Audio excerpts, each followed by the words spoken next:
Hi. As I promised, I will continue in the series of dealing with difficult or strong emotions.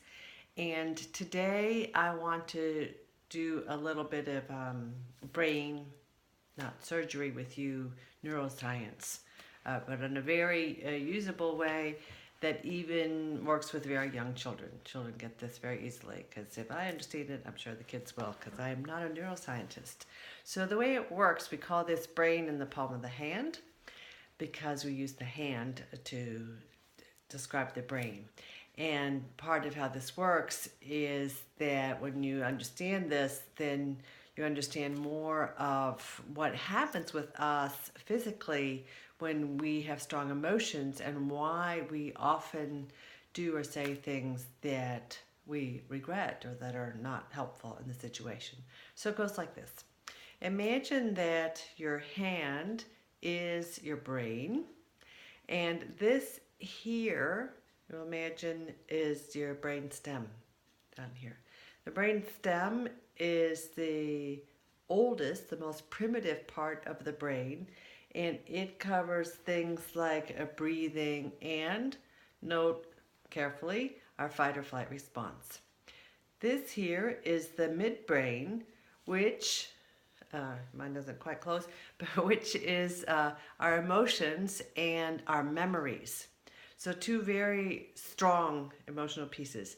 The oldest parts of the brain. Much later, the cortex was developed where we have our senses and some thinking, but not as fine as the most recent, now we could be talking billions of years, I'm not sure, but the most recent development of the brain is the fingernails, is the prefrontal cortex.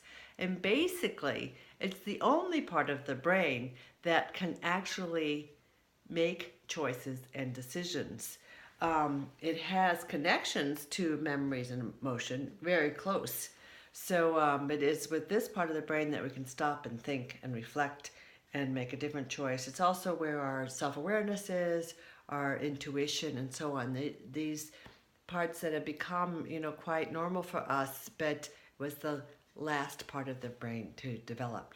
So when we are upset, when we're flooded with feeling or emotion of any kind, we flip our lids. That expression that really comes from something. If we imagine the prefrontal cortex is like the lid, the part that we think with, and we get upset, and it's these flood with these very primitive feelings of feeling threatened, and I need to fight, flight, or freeze, and then I have all these memories of things that have happened. That's what's exposed here.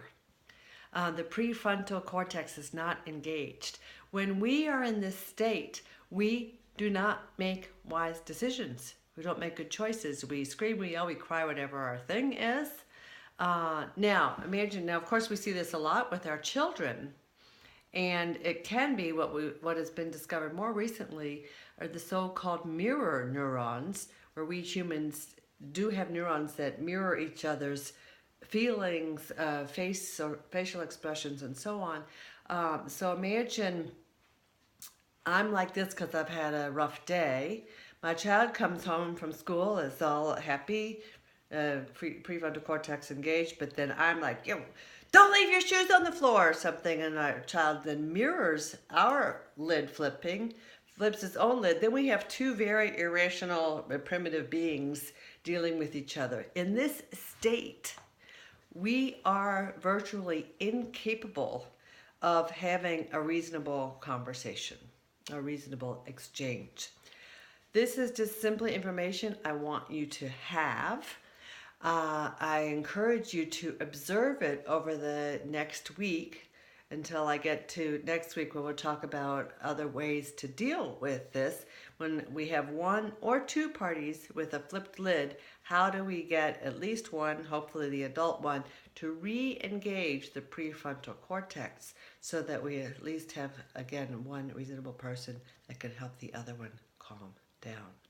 So I'll say more about that next week. But this week, I encourage you to observe this in yourself and in your children, and note When anybody is in this state of a flipped lid that exposes these primitive parts of strong emotion and memories, uh, if you can have a reasonable conversation with that person, if you can look for any solutions or whatever when a person is in that state of whatever age they are, you can look with your partner, with your friends, with your children, your teacher in your classroom, and so on. Just pay attention this week. See what you find out.